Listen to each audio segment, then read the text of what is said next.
तो फ्रेंड्स, आप सभी का स्वागत है एक नए वीडियो में। और आज हम एक नए टॉपिक के साथ आप सभी के सामने हाजिर हैं। आज हम सभी द पेस फॉर लिविंग जो इंग्लिश का फर्स्ट चैप्टर है उसके पूरे चैप्टर को इंट्रोडक्शन के माध्यम से अच्छे से समझने वाले हैं, वो भी ट्रांसलेट के माध्यम से, यानी इंग्लिश का हिंदी बताते हुए और हिंदी का इंग्लिश, जैसे कि आप समझ पाएँ और ऑब्जेक्टिव क्वेश्चंस को भी बना पाएँ। बोर्ड एग्जामिनेशन की तैयारी अगर आप कर रहे हो तो इंग्लिश जो है वो इम्पॉर्टेंट ज़रूर है। भले ही इसके मार्क्स जुड़ते नहीं हैं, बट आगे अगर आपको इसमें कम मार्क्स आएंगे तो आगे आपके लिए प्रॉब्लम क्रिएट हो सकते हैं। तो आपका जो मोटिव होना चाहिए वो यही होना चाहिए कि आप इंग्लिश में भी क्या करो, बेहतर कर पाओ। ठीक है, तो आज हम द पेस फॉर लिविंग के पूरे जो चैप्टर का है उसका निचोड़ अच्छे से समझने वाले हैं। तो अगर आपको किसी प्रकार की दिक्कत हो तो आप हमें कमेंट में ज़रूर बताइएगा। वैसे तो हम अच्छे से पढ़ने ही वाले हैं और इसके ऑब्जेक्टिव क्वेश्चन भी हमने करा दिए हैं। आप चाहे तो हमारे डिस्क्रिप्शन पे विज़िट ज़रूर कर सकते हैं। तो चलिए पहले वीडियो को शुरू करते हैं। अगर वीडियो अच्छा लगा हो तो लाइक, सब्सक्राइब और शेयर ज़रूर कर दीजिएगा। ठीक है, तो चलिए वीडियो को शुरू करते हैं। जैसा कि हमारा चैप्टर का शीर्षक है, जो कैप्शन है द पेस फॉर लिविंग, मतलब इसमें जीने की, जीवन की जो गति है उसके बारे में बताया गया है। पेस मतलब बहुत लोग सुनते शांति, ऐसा कुछ नहीं होगा। इसमें गति को पेस के माध्यम से समझा जा रहा है। तो ये इसमें जीवन की गति के बारे में बताया जा रहा है कि आजकल का जो जीवन है वो कितना गतिमान हो गया है, कितना टेक्नोलॉजी के माध्यम से कितना तीव्र हो गया है। तो देखते हैं, जो हमारे इस चैप्टर के लेखक हैं वो है अबाउट अथर, मतलब इन राइटर के बारे में बताया गया है। इनका फुल जो नेम है वो, जैसे हम जानते हैं आर.सी. हचिंसन हम पढ़ते हैं, तो ये है रे कॉरियोटन हचिंसन। इनका जो पूरा नाम है वो है रे कॉरियोटन हचिंसन। इनका जो पूरा नाम है आपको कहीं ज़्यादा मिलेगा नहीं, ये बहुत ही इम्पोर्टेंट है, आप अच्छे से याद कर लीजिएगा, जो आपके बोर्ड एग्जाम के लिए बहुत इम्पॉर्टेंट है, क्योंकि सभी जगह आपको आर.सी. हचिंसन मिलेगा। इनका पूरा फुल जो नेम है वो आपको बहुत ही मुश्किल से मिल पाएगा, तो इसे आप अच्छे से याद रख लीजिएगा, रे कॉरियोटन हचिंसन। ठीक है दोस्तों, तो चलिए जो अगला हमारा है, इनका जन्म कब हुआ था। तो इनका बोर्न यानी जन्म जो हुआ था 23 जनवरी 97 में हुआ था। 907 में, मतलब 1907 में, 23 जनवरी 1907 में इनका क्या हुआ था, जन्म हुआ था। ठीक है दोस्तों, तो चलिए इनका जो डेट हुआ था वो 3 जुलाई 1975 को लंदन में हुआ था, यानी लंदन में हुआ था। ये लंदन कहाँ है, तो इंग्लैंड में ही। ये इंग्लैंड के जो लोग होते हैं उन्हें हम क्या कहते हैं, ब्रिटिश या इंग्लिश लोग कहते हैं। तो ये क्या थे, एक ब्रिटिश नॉवलिस्ट थे, यानी अंग्रेज थे ये। तो आप अच्छे से याद रखिएगा, लंदन है इंग्लैंड में, और जो भी लोग इंग्लैंड में रहते हैं उन्हें इंग्लिश या ब्रिटिश कहा जाता है। ठीक है, तो इनका जो डेथ हुआ था, जो मृत्यु हुई थी, वो 3 जुलाई 1975 को हुई थी। ठीक है, तो आई होप कि आपको सारे टॉपिक समझ में आ रहे होंगे।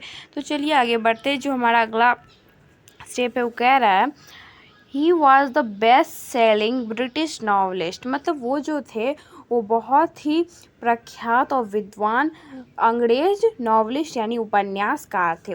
नॉवल मतलब होता है उपन्यास और नॉवलिस्ट मतलब होता है उपन्यासकार। और कभी आपसे पूछेगा वो ज़्यादा कर मतलब किस में बेस्ट सेलिंग में थे, तो आप अच्छे से नॉवलिस्ट हो जाएगा, ऐसे वाला हो जाएगा, तो आपको नॉवलिस्ट जानेंगे।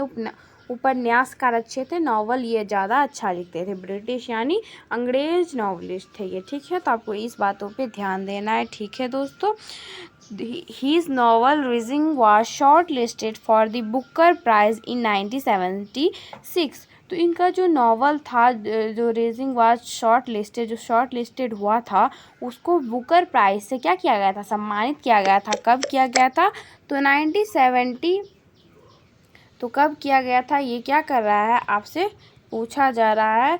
तो जो हुआ था ये जो हुआ था, कब हुआ था, तो 1970 1976, ठीक है। तो इनका सम्मानित कब किया गया था? इनका जो नॉवल शॉर्ट लिस्टेड था तो 1976 को बुकर प्राइज़, कौन से प्राइज़ से? तो बुकर प्राइज़ से इन्हें सम्मानित किया गया था इनके शॉर्ट लिस्टेड नॉवल को, रीडिंग को, ठीक है। तो चलिए देखते हैं आगे। इनका जो एजुकेशन था वो ऑक्सफोर्ड यूनिवर्सिटी से हुआ था। जो ऑक्सफोर्ड यूनिवर्सिटी है वो कहाँ है? इंग्लैंड में है। ये जो है विश्व का सबसे बड़े यूनिवर्सिटी में इसका गिनती होता है, जैसे कैम्ब्रिज यूनिवर्सिटी हो गया, ऑक्सफोर्ड यूनिवर्सिटी हो गया। इन्होंने ऑक्सफोर्ड यूनिवर्सिटी से बीए किया था, यानी ये ग्रेजुएट थे, बीए किए हुए थे ऑक्सफोर्ड यूनिवर्सिटी से, ठीक है दोस्तों। तो आपको जो भी इनके बारे में इंट्रोडक्शन है ये देखिए, ये ऑक्सफोर्ड यूनिवर्सिटी का क्या है, पिक्चर है, आपको अच्छे से समझ आ जाना चाहिए। देखिए ये जो यूनिवर्सिटी होती है, कैम्ब्रिज यूनिवर्सिटी, ऑक्सफोर्ड यूनिवर्सिटी, ये दुनिया के अच्छे अच्छे प्रोफेसर्स को लाके वहाँ पढ़वाती है। जो हम ऐसे ही हमारे यहाँ नालंदा विश्वविद्यालय था, पहले लोग पढ़ने आते थे, बट अब वो भी नहीं रहा, ठीक है। तो इन्होंने ऑक्सफोर्ड यूनिवर्सिटी से क्या किया था? ग्रेजुएशन किया था। तो इनके जो भी परिचय मैं बता रही हूँ आपके बोर्ड एग्जामिनेशन के लिए क्या है, बहुत ही ज़्यादा इम्पॉर्टेंट है, तो आप अच्छे से समझ जाइएगा, ठीक है दोस्तों। तो आई होप आपको समझ आ रहा होगा। तो चलिए आगे बढ़ते हैं। अगला जो इनका है परिचय वो देखते हैं। हिज वाइफ मार्जरेंट वॉन्स जॉनेस, इनकी जो पत्नी का नाम था वो था मार्जरेंट वॉन जॉनेस, ठीक है। तो ये इनकी पत्नी का नाम था, ये भी पूछ सकता है। और जो उनकी पत्नी का डेथ हुआ था, he dead before completing the last chapter of his novel, मतलब उनका जो डेथ हुआ था आर.सी. हचिंसन का, उन्होंने अपनी नॉवल का जब लास्ट चैप्टर लिखा था तब उनका क्या हुआ था? डेड हो गया था, यानी उनकी मृत्यु हो गई थी। तो उनका जो नॉवल जो पब्लिश्ड रीडिंग जो था, उनका नॉवल रीडिंग उनका नाम था, वो पब्लिश्ड कब हुआ था? तो सितंबर 1976 को क्या हुआ था? उनका नॉवल क्या हुआ था? पब्लिश्ड हुआ था, प्रकाशित हुआ था, ठीक है। और जो उनका shortlisted for Booker Prize कब हुआ था? मतलब 1976 को ही उनका पब्लिश हुआ और सितंबर में पब्लिश हुआ, नवंबर में 1976 को उन्हें बुकर प्राइज़ से सम्मानित कर दिया गया, ठीक है। तो ये जो उनका नॉवल है रीडिंग, जो वो शॉर्ट लिस्टेड से बुकर प्राइज़ से सम्मानित हुआ था, ये बहुत इम्पॉर्टेंट है। इसके बारे में हर बार इंग्लिश में पूछा जाता है, तो आप इसे अच्छे से याद रख लीजिएगा, ठीक है दोस्तों। आई होप आपको सारे स्टेप बाय स्टेप इनके क्वेश्चन जो होते हैं, यहाँ से जो भी क्वेश्चन बन रहे हैं आपको अच्छे से समझ आ रहेंगे। इनके जो नॉवेल्स यानी इनके जो उपन्यास है वो 17 उपन्यास इनके हैं, और शॉर्ट स्टोरी मतलब लघु कथा या लघु कहानियाँ जो होती हैं वो कितने 28, तो 17 को कितना क्या है इनका 17 को इनका क्या है उपन्यास नॉवेल्स है, और शॉर्ट स्टोरी उनका क्या है 28, ठीक है। आई होप आप समझ आ रहा होगा। चलिए तो आप यहाँ तक हमने क्या समझा, तो यहाँ पे मैंने आपको अथर का जो भी इंट्रोडक्शन था उनके लाइफ का वो बता दिया। अब हम देखते हैं चैप्टर को। अब हम क्या करने वाले हैं? चैप्टर को समझने वाले हैं। तो सबसे पहले मैं बता देना चाहती हूँ आपको, चैप्टर को समझने से पहले इसमें ये जो है इसमें क्या बताया गया है कि कहानीकार जो हैं उपन्यासकार हमारे आर.सी. हचिंसन, वो क्या हाँ एक ड्यूब्लिन में एक नाटक देखते हैं, प्ले देखते हैं। कहाँ पे? तो ड्यूब्लिन में क्या देखते हैं? एक नाटक देखते हैं। कहाँ देखते? तो ड्यूब्लिन में। ये पूछा जाता है कहाँ उन्होंने देखा था, तो ड्यूब्लिन में उन्होंने एक नाटक देखा था, ठीक है। तो ड्यूब्लिन में एक नाटक देखा था जिसके अनुसार इन्होंने कहानी को एडजस्ट किया है, और पहले ये एक कहानी की तरह बताते हैं, बाद में उस कहानी को खुद अपना हीरो बताते हैं कि उस कहानीकार का हीरो वो खुद है, ठीक है। तो आपको समझ आना चाहिए कि ड्यूब्लिन में उन्होंने क्या किया देखा था? प्ले देखा था, ठीक है, यानी नाटक देखा था। तो अब देखते हैं कि नाटक है कैसा।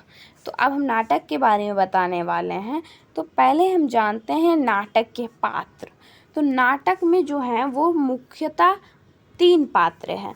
एक कॉर्न मर्चेंट मतलब क्या हुआ? कॉर्न मतलब होता है मक्का विक्रेता जो होता है वो क्या होता है, इसका प्रमुख पात्र होता है कॉर्न मर्चेंट। जब आपसे इंग्लिश में पूछा जाएगा कॉर्न मर्चेंट के बारे में तो आप क्या समझेंगे, मक्का विक्रेता। देखिए क्या है, मक्का विक्रेता है, ठीक है। तो फर्स्ट हो गया मक्का विक्रेता, कॉर्न मर्चेंट जो हीरो है। बाद में खुद जो होते हैं वो अथर, वो खुद अपने को इस रोल में ढाल लेते हैं कॉर्न मर्चेंट के रूप में, ठीक है। तो जो कॉर्न मर्चेंट है उसकी पत्नी है, दूसरा जो पात्र है उसकी कॉर्न मर्चेंट की कौन है, पत्नी है, जो बहुत ही ज़्यादा खर्चीली है। और सैटरडे संडे को वो कितना बहुत खर्चीली है और अपने पति से बहुत छुपा के खर्चा करती है। और जो तीसरा पात्र है वो क्या है, कैरेक्टर जो है वो है इस कॉर्न मर्चेंट का भतीजा, नेफ है। आपसे पूछा जाएगा कौन है इंग्लिश में, तो नेफ है। नेफ है मतलब भतीजा जो है। 3 पात्र हैं, तो कॉर्न मर्चेंट, उसकी पत्नी और उसका भतीजा, ये 3 पात्र के बारे में हमें इस चैप्टर में पढ़ना है, ठीक है। आई होप आपको समझ आ रहा होगा। तो चलिए चैप्टर की ओर बढ़ते हैं। तो एक कॉर्न मर्चेंट था जो दिन रात मेहनत करता था और अपना घर चलाता था, ठीक है।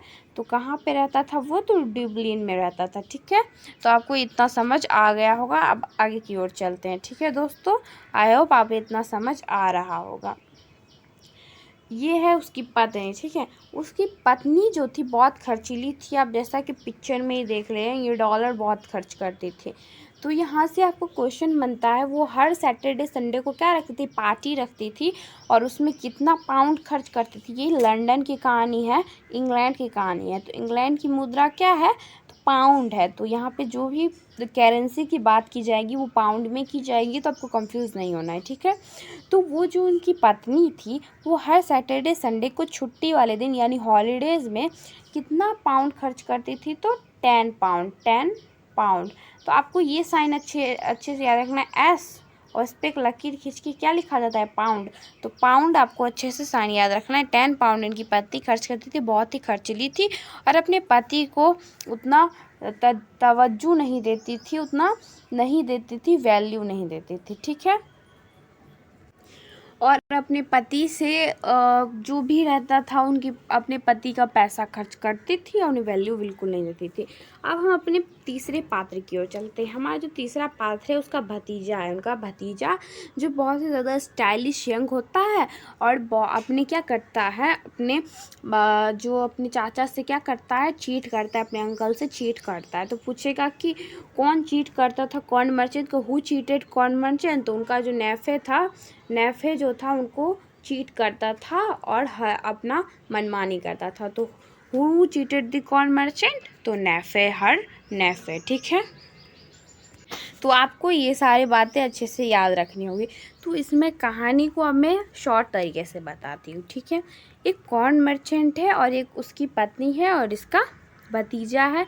कॉर्न मर्चेंट दिन रात करके कमाई करता है, उसकी पत्नी उसे खर्च कर देती है और उनका जो भतीजा है वो भी उसे क्या करता है, चीट करता है। तो आपको ये 3 बातें समझ आ रही होंगी। और बाद में कहानीकार ने खुद बताया है कि वो खुद क्या बन जाते हैं, कॉर्न मर्चेंट। यानी कॉर्न मर्चेंट जो है बहुत धीमा सोचता है, मतलब बहुत धीमी तरह से सोचने वाला एक व्यक्ति है, ठीक है। आपको इतना समझ रखना है।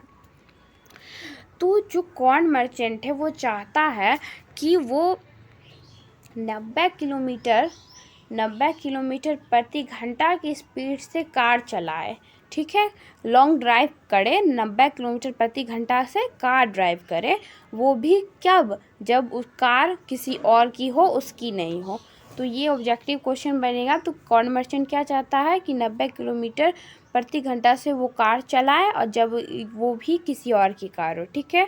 तो ये एक ऑब्जेक्टिव क्वेश्चन बनता है। दूसरा है कि कॉर्न मर्चेंट ये भी चाहता है, क्योंकि वो धीमा सोचता है तो उसे तेज़ रफ्तार वाली चीज़ें ज़्यादा पसंद है।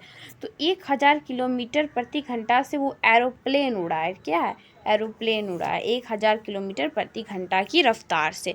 तो ये 90 किलोमीटर प्रति रफ्तार से वो कार चलाना चाहता है, 1000 प्रति घंटा की रफ्तार से एरोप्लेन, ठीक है।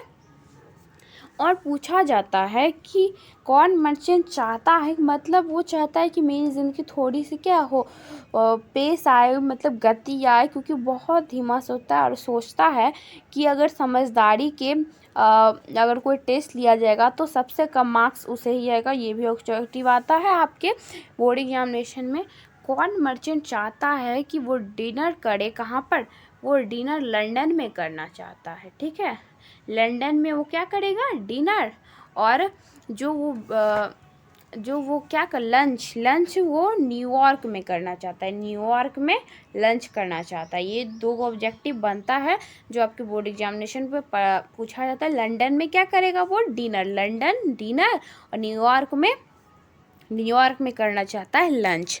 तो ये उसकी मतलब सोच है कि वो तीव्र गति वाले चीज़ों को जाना ज़्यादा पसंद करना चाहता है, क्योंकि वो समझता है कि उसकी ज़िंदगी है बहुत धीमी चल रही है, उसका सोच जो है बहुत धीमा है, ठीक है। तो आई होप आपको समझ आ जाएगा। फिर अगला क्या होता है, वो अपनी पत्नी के साथ एक बार थिएटर जाता है। थिएटर में देखिए वो क्या देख रहा है, फिल्म देख रहा है। थिएटर में वो फिल्म देख रहा होता है। तो थिएटर में क्या होता है, एक हीरो होती है और 3 हीरोइन। तो वो पूछता है कि इस अपनी पत्नी से वो पूछता है कि इस फिल्म में कितनी हीरोइन है, कितने हीरो। तो उसका पत्नी बताती है 1 हीरो और 3 हीरोइन है, जिसकी कर्ली बाल है। तो जो बाल का प्रकार बताती है, जैसे ABC से वो सूचित करती है, क्योंकि उसे समझ नहीं आता वो फिल्म। तो A से प्रथम लड़की को, B से द्वितीय लड़की को, और C से तृतीय लड़की को। तो वो बाद में सोचता है कि अगर ऐसा टेस्ट होगा तो मैं ही सबसे फेल होगा। तो वही सोचता है कि मैं अपने जीवन की रफ्तार क्या बढ़ाऊं। तो ये कहानी है कि एक व्यक्ति है जिसको हर तरफ से चीट किया जा रहा है, चाहे उसकी पत्नी से हो, चाहे उसके भतीजे से हो, और उसका जीवन जो है बहुत स्लो चल रहा है। तो उसकी कुछ इच्छाएं हैं, कुछ आकांक्षाएं हैं।